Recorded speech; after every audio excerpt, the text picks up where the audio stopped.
L'actualité locale et régionale en continu. Grand Lille TV, toute info.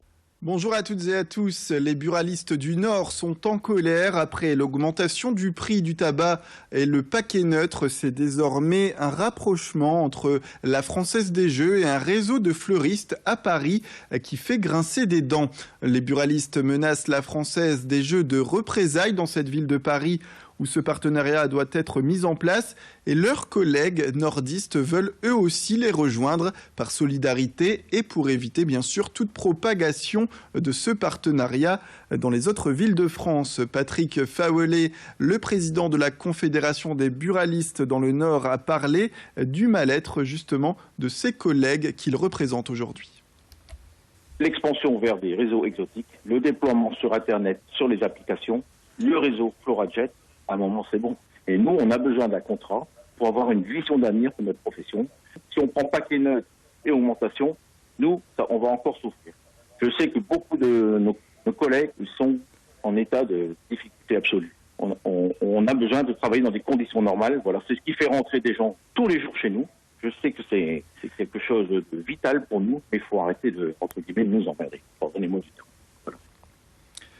L'équipe de tournage de la série La vie devant elle est de retour dans le Nord pour tourner la saison 2, des épisodes attendus par les fans de cette série qui est tournée, on le rappelle, à Wallers-Arenberg, près de Saint-Amand. La série raconte le destin de 3 jeunes femmes de 17 ans dans les années 70. Leur point commun, c'est la mort de leur père dans une mine de charbon du bassin minier du nord de la France, d'où ce lieu de tournage sur le site minier de Wallers-Arenberg. Ce mercredi, les acteurs n'étaient pourtant pas en terre inconnue. Il y a 2 ans, des scènes avaient déjà été tournées sur le site d'Arenberg, dans la salle des Pendus plus précisément. La saison 2, quant à elle, ne sortira qu'au printemps prochain. De son côté, la production a déjà indiqué se concentrer sur l'écriture d'une 3e saison. De quoi faire venir de nouveau les acteurs dans le nord de la France. On écoute Stéphanie Caillard, une des actrices de cette série. Elle était au micro de Céline Nuret. Rencontrer des anciens mineurs qui finalement sont très très fiers d'avoir fait ce métier-là, qui ont presque mis de côté le fait, la dureté du travail. Et on nous parlait aussi souvent d'une région qui était économiquement beaucoup plus riche qu'aujourd'hui, quoi. Enfin, là où on a tourné à Bruel-la-Bussière pour le Café Micheline, la place actuellement, c'est des bars fermés. La plupart des commerces sont fermés, en tout cas dans cet endroit-là de la ville. Et il paraît qu'à l'époque, tout était ouvert, que c'était beaucoup plus vivant, en fait, finalement, qu'aujourd'hui.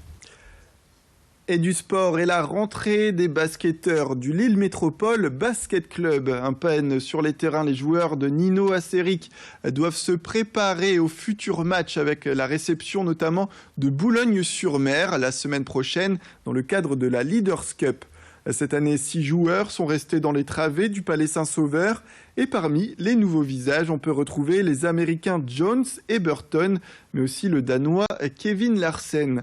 Une bonne nouvelle également pour le club, le budget a augmenté avec une enveloppe dédiée au fonctionnement d'1 600 000 €. Les matchs également seront retransmis sur Internet cette année. Bref, une belle année en perspective. Vincent Veillard est allé en savoir plus en rencontrant les joueurs.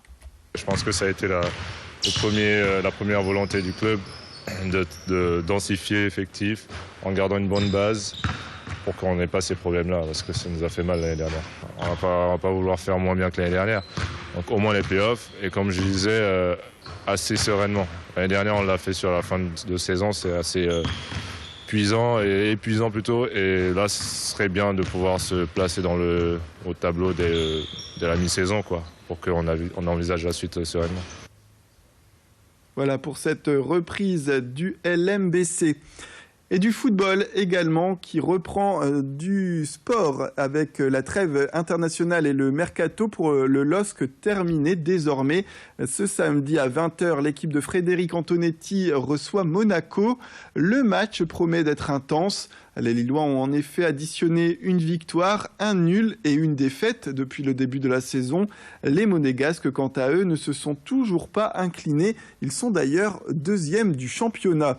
Hier, lors de la traditionnelle conférence de presse d'avant-match, le milieu de terrain lillois a reconnu que les nordistes allaient devoir réussir un match parfait contre Monaco s'ils souhaitent s'imposer. Je propose tout de suite de l'écouter.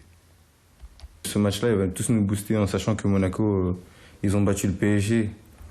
On sait tous que ça va être encore un plus gros match que l'an passé. Ils ont montré que mentalement, ils étaient forts et que même en perdant certains joueurs, ils ont quand même une très belle équipe. Ils ont récupéré des joueurs qui leur font du bien.